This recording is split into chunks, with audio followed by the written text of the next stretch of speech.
Welcome to the Pop Culture Diary. This is your go-to spot for trends, gossip, and throwbacks. I'm your host, Paige, and each week we're flipping through the pages of pop culture history. We'll talk about everything from neon-soaked 80s nights to the wild early days of the 2000s and beyond. You can expect the fashions, the music, the movies, the biggest news headlines, the scandals, and basically everything that had us talking, laughing, and obsessing. So grab some snacks, get cozy, and let's rewind the pages of time.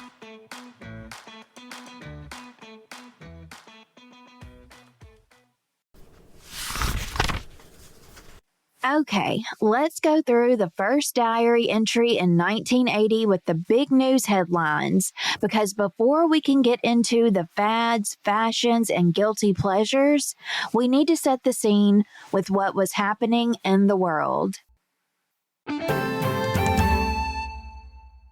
First up, politics.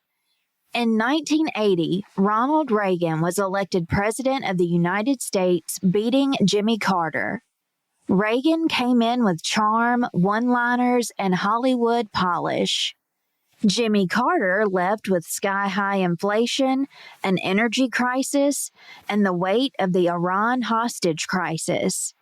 Basically, the U.S. was ready to change the channel, and Reagan promised a whole new era.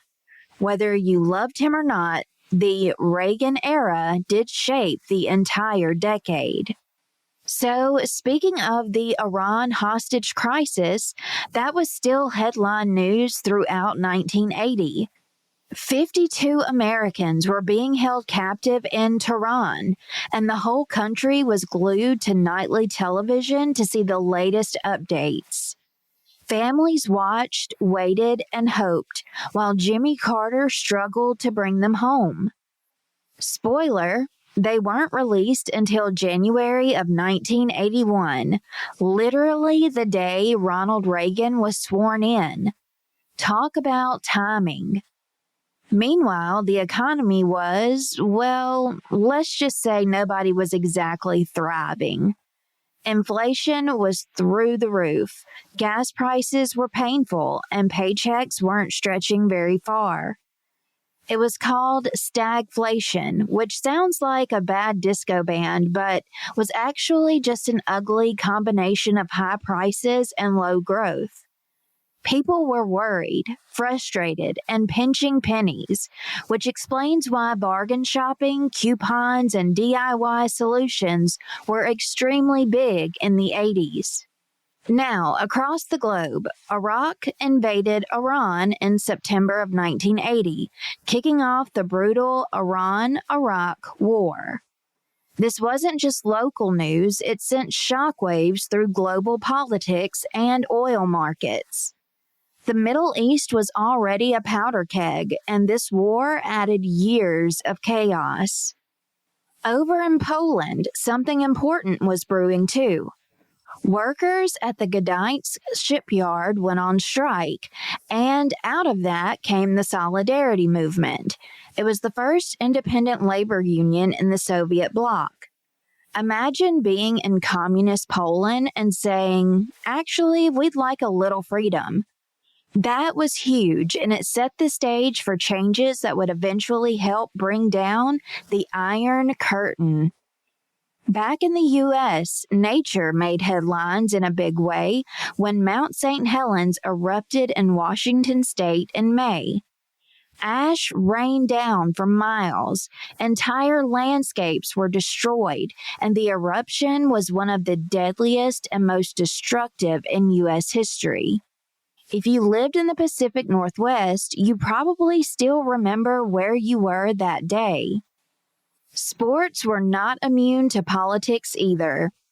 The 1980 Summer Olympics in Moscow, Russia, turned into a showdown when the U.S. and dozens of other countries boycotted the games in protest of the Soviet invasion of Afghanistan.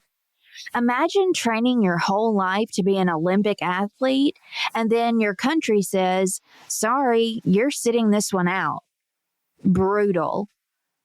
Of course, the Soviets got their revenge 4 years later by boycotting the Los Angeles Olympics. Tit for tat. And then the scandals, because no diary would be complete without those.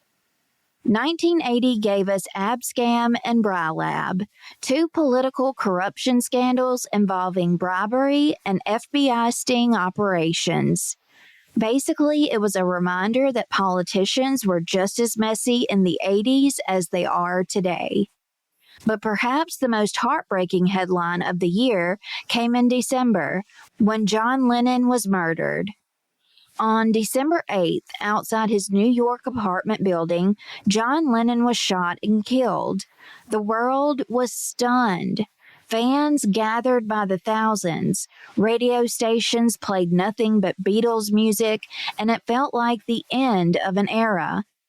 Lennon had just released new music, had a young son, and was stepping back into the public eye. And then suddenly, he was gone. So, 1980's headlines were a mix of politics, war, corruption, economic struggle, natural disaster, and tragedy. Not exactly light reading, but they set the stage for the pop culture that followed. Because in tough times, people leaned even harder on their music, movies, and guilty pleasures. And trust me, 1980 delivered on all of that. Now that we've got the headlines down, let's check out what was happening in movies, TV, and entertainment. And this is where things get really fun.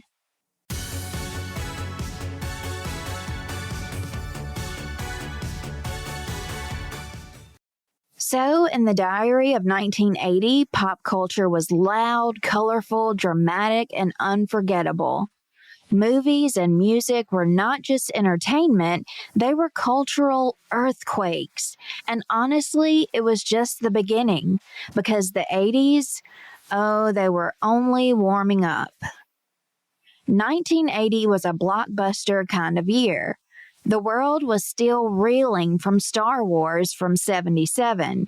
So when The Empire Strikes Back hit theaters, people lined up around the block. It wasn't just a sequel, it was the sequel. And it had the big reveal. Luke, I am your father. Which, by the way, isn't the actual line, but good luck telling anyone that at a party. Suddenly, Darth Vader wasn't just the guy with heavy breathing issues.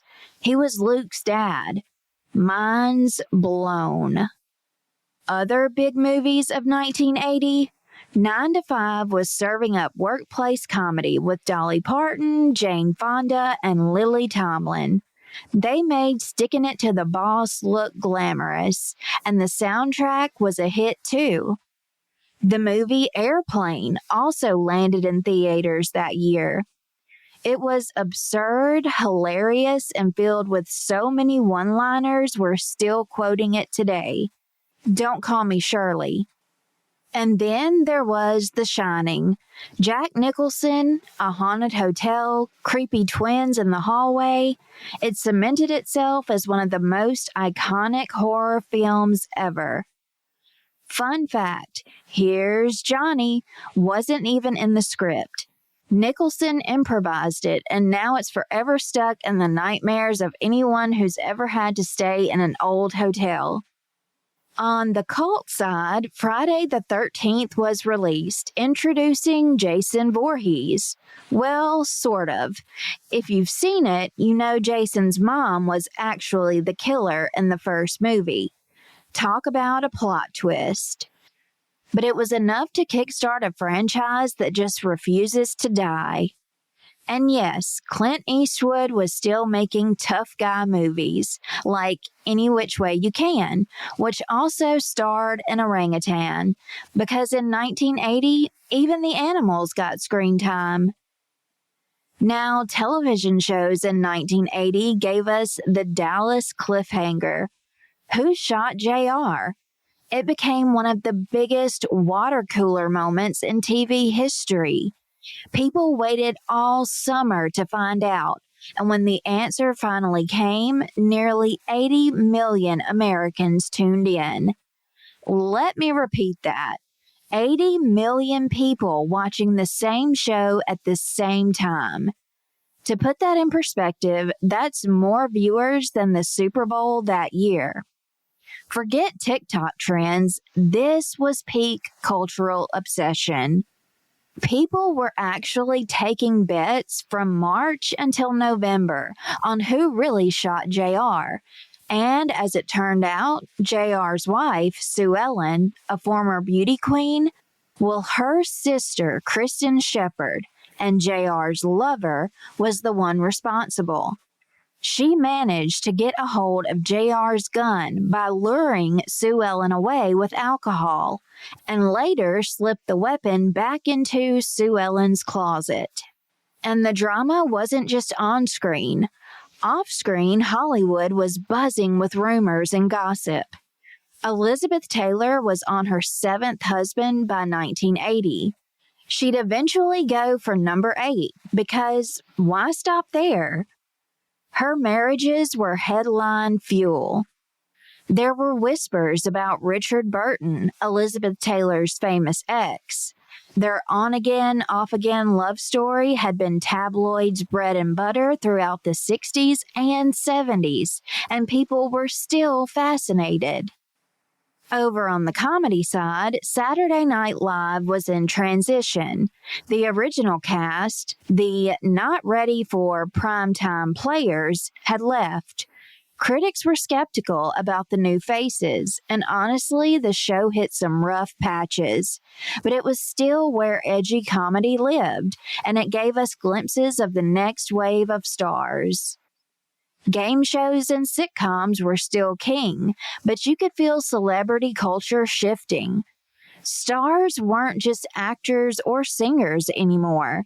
They were personalities. They were fashion icons, tabloid fodder, and magazine covers. Now let's talk tunes.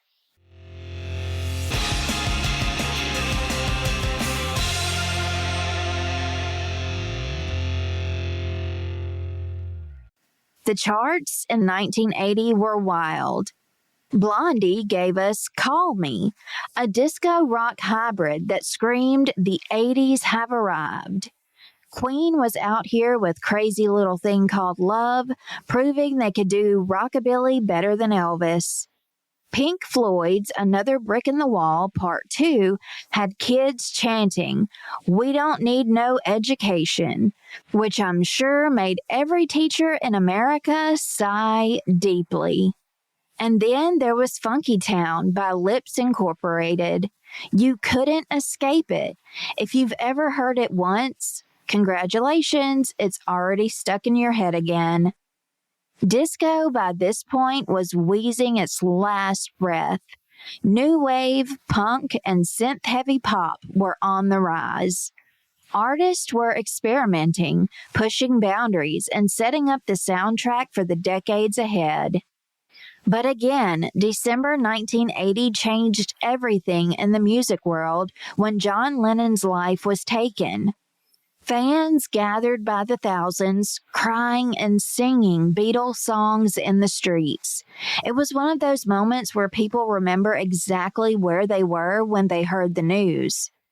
Music lost a revolutionary that night, and even today, the wound still feels raw. Celebrity culture was only getting bigger.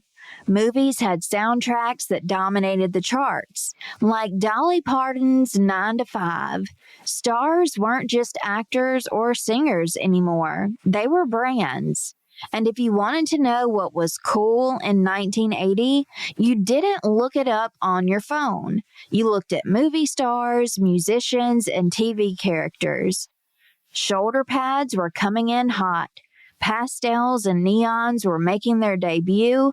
Everyone wanted to look like they were ready to walk into a boardroom or a nightclub at any given moment. Okay, fashion. The 1980s were basically a decade-long runway where subtlety went to die, and the year of 1980 really set the tone.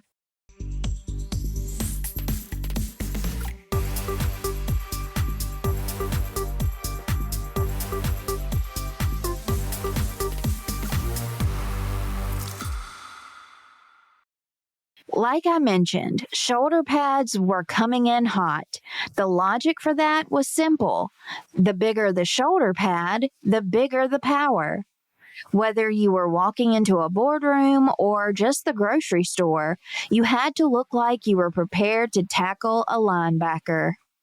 Colors were all over the place. Pastels were soft and sweet, but neon was creeping in, ready to blind everyone in its path by mid-decade. People were wearing oversized prints, bold patterns, and enough denim to outfit an entire rodeo. Acid wash jeans were bubbling up too, which meant your pants could now look like they'd survived a chemical accident. And that was fashion. And let's not forget the hair. It wasn't sky high yet, but the volume was coming. By the late 80s, hairspray sales alone could have funded a small country. Fashion wasn't just about fabric, it was about attitude. Celebrities set the tone, and the magazines pushed it into households everywhere. If Farrah Fawcett wore her hair a certain way, everyone copied it. If rock stars strutted around in leather, teenagers raided their closets. Brands like Calvin Klein were starting to dominate ads, often with racy campaigns that made parents squirm and teenagers smirk. The brand's controversial ads with Brooke Shields were everywhere, with the tagline, "Nothing comes between me and my Calvins." Designer jeans became a thing, and if your jeans had the right label stitched on the back pocket, you were winning at life. Meanwhile, sweatbands and tracksuits were slipping into everyday wear, not just gyms. You could run errands in a head-to-toe athletic look, and people would think, wow, they must be really active. When really, you just wanted something stretchy after too many slices of pizza. The global athletic wear market exploded in the 80s, partly thanks to brands like Adidas and Puma getting wrapped up in celebrity endorsements. Even Run DMC got into the mix later in the decade with My Adidas. Now, if you were a kid in 1980, your toy box was about to become ground zero for some of the most iconic trends ever.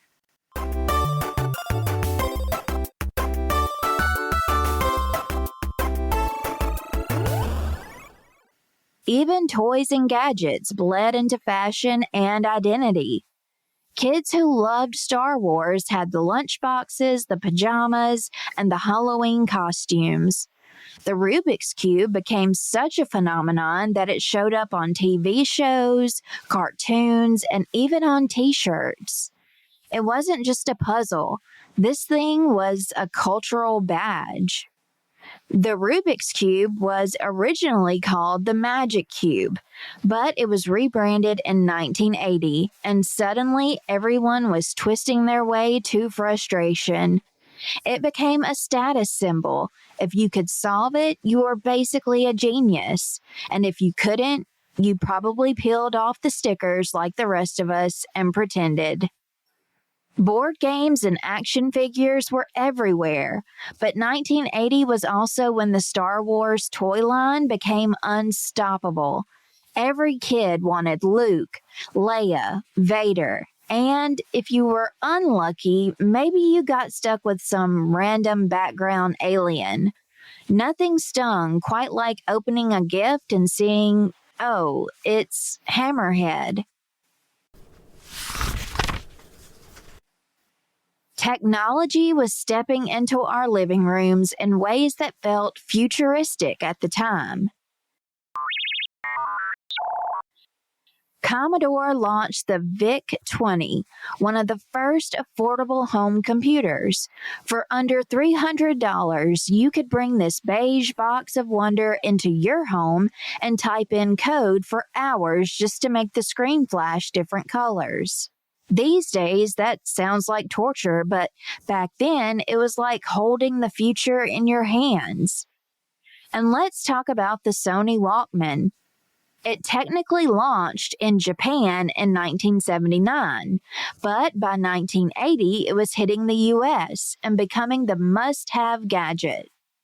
Suddenly, music was not chained to your living room stereo or car radio. You could take it on the bus, on a jog, or blast it in your room while ignoring your parents. It was the first taste of private, portable music, which is hilarious when you think about how huge those foam headphones looked. The Walkman didn't just change music, it changed culture. For the first time, teenagers could curate their own soundtracks. No more of Dad's jazz records or Mom's Barry Manilow dominating the speakers. Now you could drown out the world with Blondie or Pink Floyd and nobody could stop you. Gadgets weren't just about practicality, they were about status. Having a Walkman said, I'm modern, I'm cool, I'm in control of my jams. Owning a VIC-20 said, I might be the first person on my block who could eventually hack into the Pentagon, or at least play Pong. And even the silly stuff felt futuristic. Digital watches with calculators started appearing, and if you wore one to school, you were basically Iron Man. Just don't get caught trying to sneak math answers during a test. Teachers knew. And that's what 1980 was all about. Whether it was shoulder pads, neon, Walkmans, or a brightly colored cube, everything was bigger, louder, and unapologetically, look at me. So the Diary of 1980 closes this entry with a pretty clear note. Style wasn't about blending in at all. It was about standing out, whether through a puzzle cube, a denim jacket, or a pair of headphones the size of small satellites. And honestly, it worked. The 80s didn't just walk into the cultural spotlight. They strutted in neon first. That's it for today's trip through the Pop Culture Diary. Thanks for tuning in and taking a trip back in time for a hit of nostalgia with me. Don't forget to follow the podcast wherever you get your shows, rate, review, and keep an eye out for the podcast on social media over on Instagram at the Pop Culture Diary Podcast, Twitter at Pop Cult Diary Pod, Tumblr at the Pop Culture Diary Podcast, and the Facebook page, The Pop Culture Diary, for more pop culture fun, extras, and behind-the-scenes madness. Until next time, everyone take care of yourselves, and I'll see you in the next episode.